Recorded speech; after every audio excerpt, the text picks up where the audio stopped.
Have you ever been in a room full of people, maybe even people you know, and still felt invisible? Like somehow the world around you is moving on without you, and you're just sitting quietly at the edge of it all? If you've ever felt like that, you're not alone. Really. Many people, especially after 60, find themselves feeling a little left out. Not because they aren't loved or valued, but because life shifts, families get busier, routines change, friendships evolve, and sometimes we just don't know how to jump back in. And I'll be honest with you, sometimes it's not even about feeling lonely in the traditional sense. It's more subtle than that. It's that little ache when no one checks in for a few days. It's that hesitation before reaching out because you're not sure if they're too busy. Or maybe you've thought, if I call, will they think I'm being needy? It's that quiet fear of being a burden. These feelings are real, and they can sit heavy on the heart. But the beautiful truth is, you don't have to stay in that space. Feeling connected, seen, and valued is not just something for the young. It's for you. Right now. Today. No matter how long it's been since you last reached out. No matter how awkward it might feel at first. There are gentle, simple ways to reconnect with others and feel that sense of belonging again. And you can do it without pretending to be someone you're not, or forcing yourself into uncomfortable situations. You don't need to become someone louder, trendier, or more social than you feel. You just need a few thoughtful steps that feel true to you. In today's video, we'll walk through 4 small yet powerful ways to reconnect with people, without feeling awkward, fake, or drained. These are not complicated steps. They don't require big changes or bold moves. But they do require a bit of heart, a bit of curiosity, and a willingness to take a step toward others, even if that step is a tiny one. And if you love topics like this, health, happiness, meaningful living after 60, please consider giving this video a like, sharing it with someone who might need it, and pressing the subscribe button. I'm on my journey to reach 1,000 subscribers, and every click helps me keep sharing content that lifts us all up. So, let's take that first step together. The first way to reconnect, especially when you've been feeling left out, is this: start by noticing small moments of friendliness around you, and respond to them. Now, I know that might sound too simple. But stick with me here, because there's real magic in this. As we get older, we can become very good at minding our own business. We keep to ourselves at the grocery store, we nod politely on our morning walks, but we often keep a little emotional distance. And that's understandable. We've lived through enough to value our peace. But sometimes that quiet independence, while comforting, can slowly become isolation. Let me give you an example. There's a woman named Clara, 72 years old, who lives just a few blocks from where I used to live. Clara would walk every morning, same route, same time. She'd see the same people, dog walkers, joggers, the mailman. For months, she barely looked up. Then one day, someone said, "Good morning," to her, and she instinctively replied. That tiny exchange felt surprisingly good. So the next day, she was the one who said it first. Within weeks, she had a morning routine full of quick smiles, waves, and little hellos. Nothing deep. But it reminded her she was part of the world. That's what I mean by noticing and responding. It doesn't mean starting a big conversation or making a new best friend on the spot. It means opening yourself up, just a little, to the warmth that's already around you. Because the truth is, people often want to connect. They just don't always know how, or they don't want to intrude. Sometimes, they're waiting for a sign that it's okay to say hello. So here's something you can try today. The next time you're out, whether it's at the market, walking through the park, or just checking your mail, take a breath and look around. If someone glances your way, smile gently. If someone says something in passing, even just about the weather, respond in kind.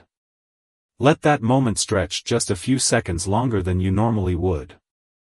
It might not turn into a deep connection, but it creates a little opening. And enough of those small openings start to feel like belonging. Once you begin to practice that openness, something else starts to shift. You begin to see opportunities for connection that were always there, just waiting to be noticed. It could be the friendly cashier who always remembers your face. Or the neighbor who waters her plants at the same time every afternoon. These are not just routines, they're invitations. They're subtle, but they're real. And here's something important I want you to remember: you don't have to force yourself into social situations that exhaust you. Reconnecting doesn't mean filling your calendar or being the life of the party. It just means reaching out in ways that feel natural and kind to you. Even a nod, a shared laugh, a "how are you," with eye contact, these are the bricks that rebuild connection. Now let's talk about something that might surprise you. One of the most powerful ways to feel less left out is not to wait for someone to include you, but to be the one who includes someone else. I know, it can feel strange at first, especially if you've been feeling left behind or forgotten. You might think, why should I be the one to make the effort? But here's the beautiful twist: when you invite someone else in, you stop being on the outside yourself. There's a man named Tony, who shared his story at a community center event I attended last year. Tony lost his wife a few years ago, and after the initial support faded, he found himself spending days in silence. He didn't want to be a burden, and he didn't know how to ask for company.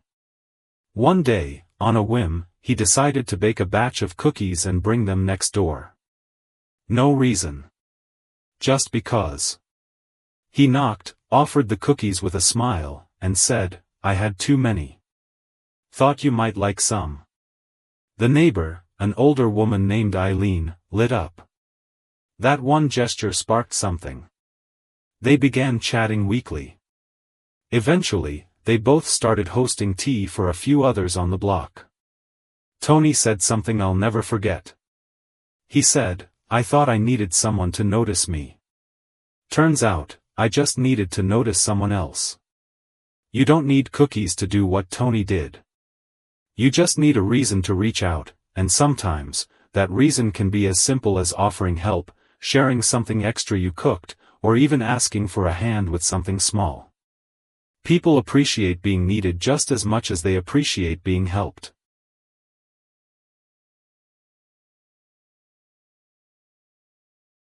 When you start to take those little steps, offering a smile, replying to a small greeting, or even being the one to reach out, you might be surprised how quickly a quiet life begins to feel full again. And yet, I understand, sometimes the hardest part isn't noticing people around you. It's the feeling that maybe, after all this time, your place in the world has shifted. Maybe your old friends are gone, your work routines have ended, or your kids are busy building their own families.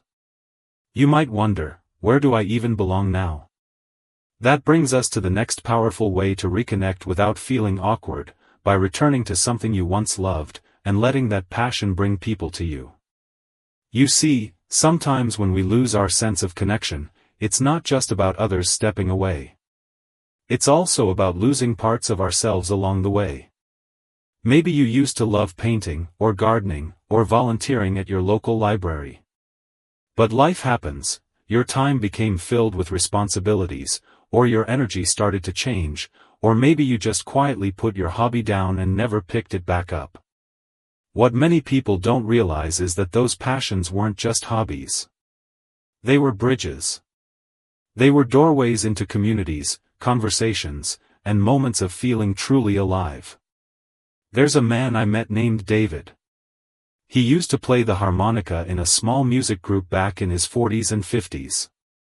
But as the years went on, and people moved away or passed on, the group disbanded. He hadn't touched the harmonica in almost 2 decades. Then one day, at a local flea market, he saw a street musician playing one. Something stirred in him. He went home, dusted off his old harmonica, and started playing again, just for himself, in the evenings. Eventually, his neighbor overheard him through the window and struck up a conversation. Turns out, she played guitar. They began practicing together once a week, just for fun. A few more neighbors joined. Before long, they had a small circle meeting every other weekend. David wasn't just reconnecting with people, he was reconnecting with himself. That joy, that spark, drew others in naturally. And it didn't feel awkward at all, it felt honest. So I invite you to think back. Is there something you used to love doing? Something that made you feel like yourself? It doesn't need to be anything grand. It could be knitting, baking, fixing bicycles, reading poetry, or organizing your photo albums. The activity itself is not what matters most, it's what it opens up inside of you. Start small. Pick it up again in a quiet moment. Let your curiosity lead. And when the time feels right, share a little bit of that joy with someone else. Maybe show a neighbor the cake you made from scratch. Or take a book to the park and see who else is reading. Or go online and search for a local group that shares your interest. Many communities have gatherings you never even knew existed, from birdwatching walks to memoir writing circles.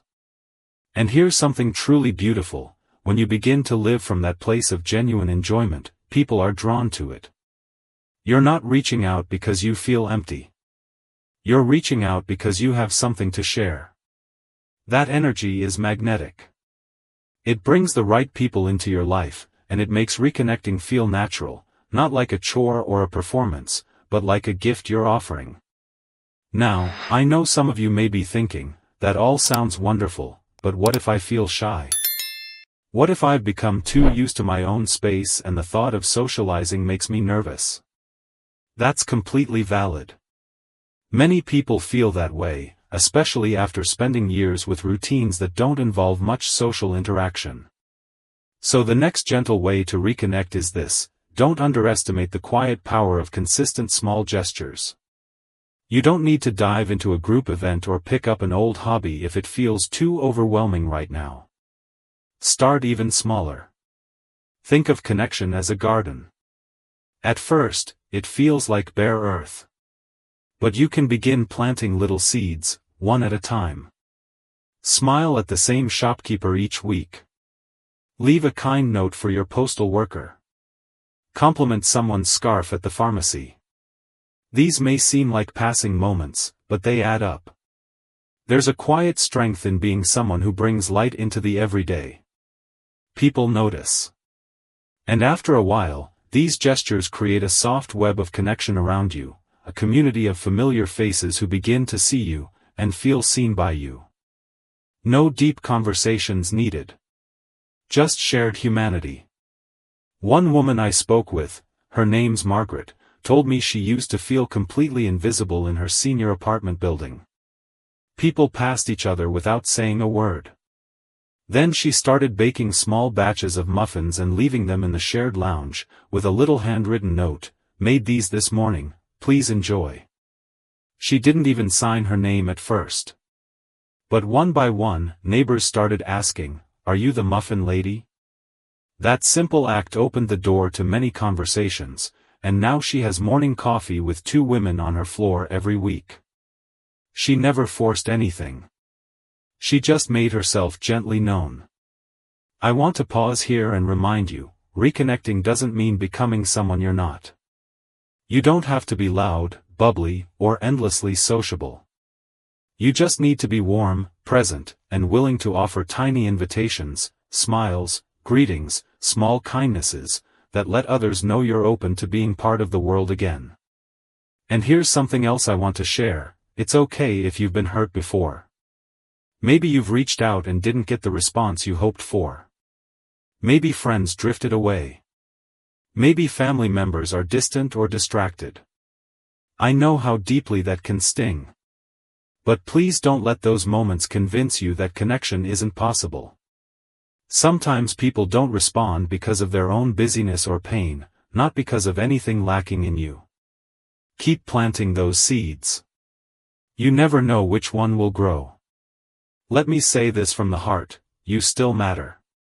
You still have stories to share, laughter to give, wisdom to pass on, and kindness that this world needs. You still have time, precious time, to find moments of joy, belonging, and community. And you don't need to change who you are to get there. You just need to take one small step at a time, at your own pace, in your own way. You don't need to shout to be heard. You don't need to chase people to feel included. You simply need to open your heart, just a little, and let people see the light that's still shining inside you. And when that light inside you begins to flicker again, even if it's just a tiny flame at first, you'll start to feel it, a quiet kind of peace. A feeling that maybe, just maybe, you're not as far away from others as you once thought. You're not alone in your desire for connection. It's a need we all carry, no matter our age, no matter our background. And one of the most beautiful ways to reconnect without awkwardness is to be of quiet service to someone else. Not because you're trying to fix them. Not because you need something in return. But because helping someone, even in a small way, creates a bridge that brings hearts closer, without either person needing to say much at all. Sometimes, when we feel left out, the mind turns inward. We begin to dwell on our own aloneness, our own disappointments, our own fading place in the world. But the moment we gently turn our attention toward helping someone else, especially someone who might be quietly struggling too, something changes. We stop feeling like we're standing on the outside looking in. Instead, we're suddenly part of something again. We're useful. We're needed. And that simple truth can soften even the deepest ache. I once spoke with a man named Frank, a retired postman in his late 70s. He told me that after his wife passed, he found the silence in his home unbearable. Days would go by when the only voice he heard was the television. Then one afternoon, walking past a neighbor's home, he noticed an elderly woman shuffling to her trash bin with visible effort. Frank didn't know her, but he offered to help. She smiled with relief, and from then on, he began checking in on her weekly. Soon he was helping several people on the street, changing a light bulb here, picking up groceries there. Nothing fancy. But he said something I'll never forget: I didn't need people to cheer me up. I just needed to feel like I wasn't invisible. You don't need to sign up for a big organization to do this. Just look around. There are opportunities everywhere. A young single mother next door who might appreciate a warm casserole or a kind word. A fellow senior in your complex who doesn't get many visitors. A tired cashier at the supermarket who could use a smile and a few gentle words. Every act of care, no matter how small, is a seed of connection.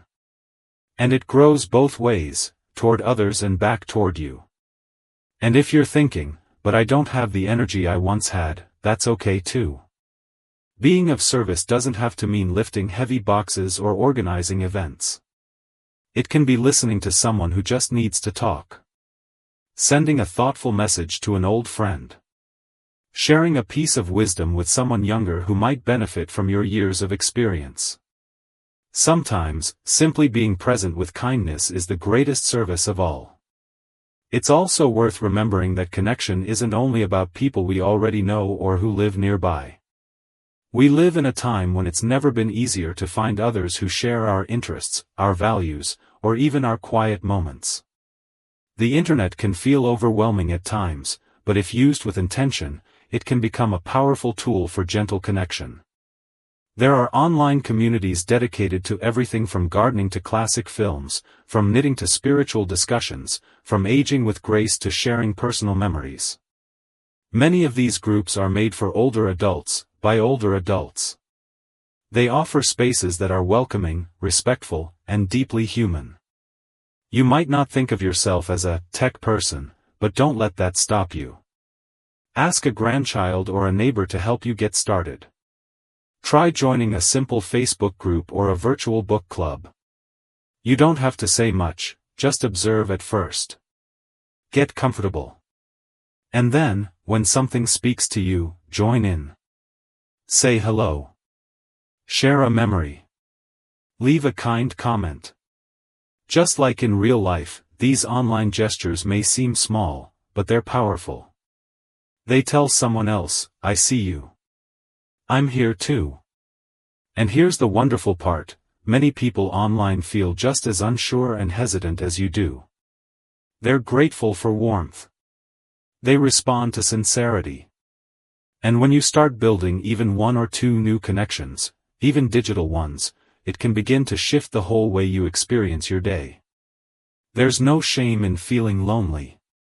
No shame in wanting more from life, even later in life. That's not weakness, it's a beautiful sign that your heart is still open. That your soul still wants to grow, to be known, to matter. And you do matter.